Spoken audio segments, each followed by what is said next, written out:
മദ്യവിരുദ്ധ ഏകോപന സമിതി അംഗം ശ്രീ ചാർലി പോൾ കൂടെ നമ്മോടൊപ്പം ചേരുന്നുണ്ട്. സാർ, ഈ ഒരു വിഷയം, അതായത് ഇപ്പോൾ കോഴിക്കോട് നടന്നൊരു വിഷയമാണ് നമ്മളിപ്പോൾ ചർച്ച ചെയ്തുകൊണ്ടിരിക്കുന്നത്. 3 യുവാക്കൾ ലഹരിയുമായി പിടിയിലാവുകയാണ്. ഇവർക്കെതിരെ നേരത്തെ സമാനമായ രീതിയിലുള്ള സംഭവങ്ങളുണ്ട്. അതിൽ അറസ്റ്റിലായിരുന്നു. ജാമ്യത്തിൽ നിന്ന് പുറത്തിറങ്ങിയ സമയത്താണ് വീണ്ടും ഈ MDMA വിൽപ്പനയ്ക്കായി ശ്രമിക്കുന്നത്. അത് തടയാനെത്തിയ പോലീസുകാരെ ഈ നായയെ അഴിച്ചുവിട്ട് പ്രതിരോധിക്കാൻ ശ്രമിക്കുന്ന ഒരു സാഹചര്യമൊക്കെ ഉണ്ടായിട്ടുണ്ട്. നമ്മളിപ്പോൾ നിരവധിയായി ഇത്തരം കാര്യങ്ങൾ ചർച്ച ചെയ്യുന്നുണ്ട്. ഈ അന്വേഷണമൊക്കെ പോലീസും അതുപോലെ തന്നെ ഡാൻസ് ഓഫ് സംഘവും എക്സൈസും ഒക്കെ ഊർജിതമാക്കുമ്പോഴും ഇത്തരം സംഭവങ്ങൾ ഇപ്പോഴും നമ്മുടെ നാട്ടിൽ നടക്കുന്നത് എന്തുകൊണ്ടാണെന്ന് മനസ്സിലാകുന്നില്ല. എങ്ങനെയാണ് ഇത്രയും ലഹരി ഇങ്ങോട്ടേക്ക് ഒഴുകി എത്തുന്നതെന്ന് മനസ്സിലാകുന്നില്ല. ഇത്രയും അന്വേഷണമൊക്കെ പുരോഗമിക്കുന്ന ഈ ഒരു ഘട്ടത്തിൽ പോലും പരിശോധനയൊക്കെ ഇത്രയും വ്യാപകമായി നടക്കുമ്പോഴും ഡിമാൻഡ്, നമ്മളൊരു കാര്യത്തിന് ഡിമാൻഡ് ഉള്ളതുകൊണ്ടാണ് അതിന്റെ വിതരണ ശൃംഖല വ്യാപകമാക്കപ്പെടുന്നത്. ഇപ്പൊ നമുക്ക് ഇത്രയും റിസ്ക് എടുത്ത് കൊണ്ടുവന്നാലും ഇവിടെ വിറ്റഴിക്കാൻ കഴിയുന്നു എന്നുള്ളൊരു വസ്തുത അവശേഷിക്കുന്നുണ്ട്. അപ്പൊ അതുകൊണ്ട് നമ്മുടെ പുതിയ തലമുറ എത്രമാത്രം ലഹരി ആസക്തമായി മാറിയെന്ന് നമ്മളെ ഉറക്കെ ചിന്തിപ്പിക്കേണ്ട കാര്യമാണ്. ഈ MDMA പോലുള്ള രാസലഹരി വസ്തുക്കൾ എലിക്കണി പോലെയാണ്. പെട്ടാൽ പെട്ടു, നമുക്കതിന് ദൂരിപ്പോരാൻ പറ്റില്ല. തലച്ചോറിനെയാണ് എല്ലാ രാസലഹരികളും ബാധിക്കുന്നത്. ഈ തലച്ചോറിനെ ബാധിക്കുന്ന ഒരു പ്രശ്നത്തിൽ നമുക്ക് ഒരു പരിഹാരം കണ്ടെത്തുക അത്ര എളുപ്പമല്ല. തലച്ചോറിനാവുന്ന ഡാമേജ് പരിഹരിക്കുക അത്ര എളുപ്പമല്ല.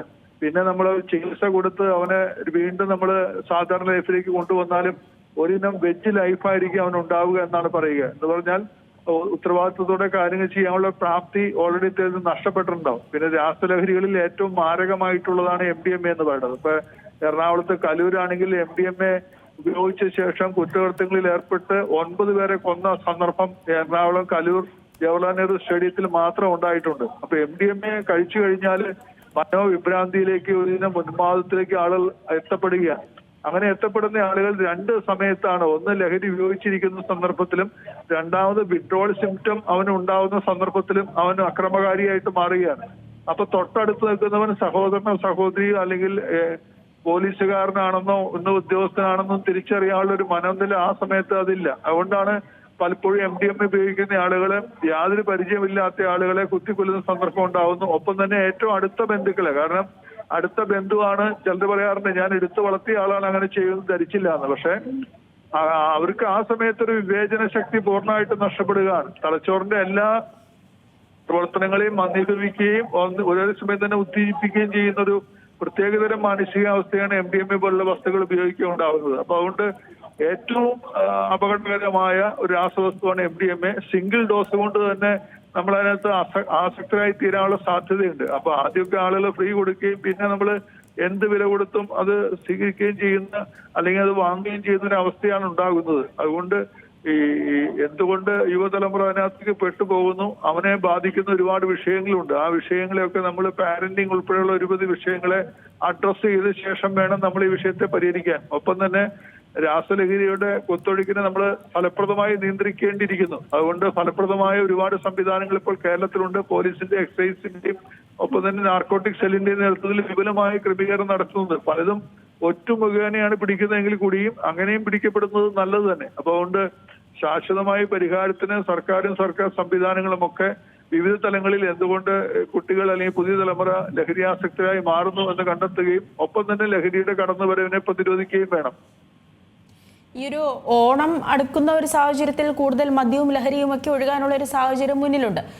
ആ ഒരു ഘട്ടത്തിൽ ഇപ്പോൾ എല്ലാവരും നോക്കിക്കാണുന്നത്, അല്ലെങ്കിൽ ഇപ്പോൾ അധികൃതരടക്കം കൂടുതൽ മുൻകൈ നൽകുന്നത് ഈ ഓണം സ്പെഷ്യൽ ഡ്രൈവുമായി ബന്ധപ്പെട്ടുള്ള കാര്യങ്ങൾക്കാണ്. ഈ ഒരു ഓണത്തിന് മാത്രം മതിയോ ഇത്തരം വ്യാപകമായ പരിശോധനകൾ? സാധാരണ സമയങ്ങളിൽ കൂടെ ഇത്തരം പരിശോധനകൾ വ്യാപകമാക്കേണ്ടതില്ലേ? തീർച്ചയായിട്ടും ഓണത്തിന് മാത്രം നടത്തേണ്ട ഒരു പ്രക്രിയയല്ല, അനശ്ചിതമായി തുടരേണ്ടതും നിരന്തരമായി തുടരേണ്ടതുമായ ഒരു പ്രക്രിയയാണ്. ഓണക്കാലത്ത് ആഘോഷ അവസരങ്ങളിൽ ആളുകൾ ഒന്ന് ഭിന്നിക്കാൻ വേണ്ടിയിട്ട് ഇത്തരം രാസലഹരികൾ കൂടുതലുമായി ഉപയോഗിക്കുന്നതുകൊണ്ട് കുറച്ചും കൂടി ഡാൻസ് ഓഫ് സംഘത്തിന്റെയും നാർക്കോട്ടിക് സെല്ലിന്റെയും പോലീസിന്റെ എക്സൈസിന്റെയും പ്രവർത്തനങ്ങൾ കുറച്ചുകൂടി ശക്തമാണെന്ന് മാത്രമേ ഉള്ളൂ. അപ്പൊ നമ്മൾ കോളേജ് തലങ്ങളിൽ കോളേജിന്റെ മുൻവശത്ത് പോയിരുന്നാൽ യുവതലമുറ ഒന്നിച്ച് അർമാദിക്കുന്ന, ആണും പെണ്ണും വിവേചനമില്ലാതെ തന്നെ ഒന്നിച്ച് വാർത്തുല്ലസിച്ച് ഉന്മാദത്തോടെ പിന്നിടുന്ന ഒരു സ്ഥിതിവിശേഷമുണ്ട്. അപ്പൊ പലരും ലഹരി ആസക്തരായിട്ട് മാറുന്ന പശ്ചാത്തലം, അല്ലെങ്കിൽ കൂടുതൽ ഉണർവും ഉന്മേഷവും ലഭിക്കുമെന്നുള്ള സ്ഥിതിവിശേഷം ഉള്ളതിനാലും ലഹരി കൂടി ഉപയോഗിക്കുന്നുണ്ട്.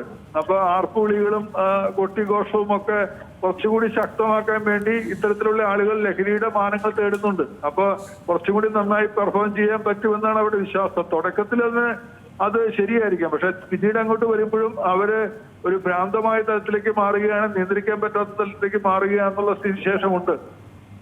ഈ കേരളത്തിലെ ഒരു സ്ഥിതി സംബന്ധിച്ച് നോക്കുകയാണെങ്കിൽ ഈ മലയാളികൾ മാത്രമല്ല ഇവിടെ ലഹരി കച്ചവടം നടത്തുന്നത് എന്നുള്ളതാണ്. ഈ അന്യസംസ്ഥാന തൊഴിലാളികളായി വരുന്നവർ പോലും ഈ കേരളത്തിലെത്തി ലഹരി കച്ചവടം നടത്തുന്നുണ്ട് എന്നുള്ള വാർത്തകളാണ് നമ്മൾ ദിനംപ്രതി ഇങ്ങനെ കണ്ടുകൊണ്ടിരിക്കുന്നത്. തീർച്ചയായിട്ടും പലരും ഇവിടെ കേരളത്തിലേക്ക് വരുന്നത് ജോലിയുടെ കാര്യത്തിന് വേണ്ടി മാത്രമല്ല, ജോലിക്ക് വന്ന ആളുകൾ ഇവിടെ ഉള്ളതുകൊണ്ട് അവരെ സംരക്ഷിക്കാനും പ്രൊട്ടക്ട് ചെയ്യാനും അവർക്ക് വന്ന് എത്തിച്ചേരാനുള്ള സ്ഥലമുണ്ട് എന്നുള്ള പ്രധാനം തന്നെ. പലരും കേരളത്തിലേക്ക് വന്നിട്ടുള്ള ആളുകൾ തൊഴിൽ തേടിയാണ് ഭൂരിപക്ഷം പേരും. എങ്കിലും പലരും ക്രിമിനൽസ് ആണ്.